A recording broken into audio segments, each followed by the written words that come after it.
এক লোক মাহফিল শেষ করে 11টার দিকে বাসায় ফিরেছে। তো বাসায় ঢোকার আগে তার ওয়াইফকে ফোন দিয়েছে।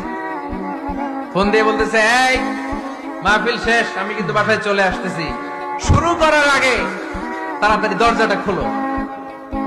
তো স্ত্রী আবার রাতের খাবার স্বামীকে ছাড়া খায় না। তো স্ত্রী দরজা খুলে দাঁড়ায় আছে, স্বামী বেচারা আসছে। আসার পরে স্ত্রীকে বলতেছে, এই শুরু করার আগে রাতের খাবার দিয়ে দাও, খেয়ে নেই। তো স্বামী ওয়াশরুম থেকে ফ্রেশ ট্রেশ হয়ে আসছে, স্ত্রী বেচারিও ডাইনিং টেবিলে খাবার দিয়েছে। এবার স্বামীও খেতে বসেছে, স্ত্রীও খেতে বসেছে। স্বামী আবার বলতে আরম্ভ করছে, শুরু করার আগে ফ্যানটা ছাড়ো, খুব গরম লাগতেছে।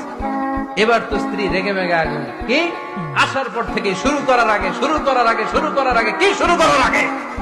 স্বামী বলতেছে, এই তো শুরু হয়ে গেল।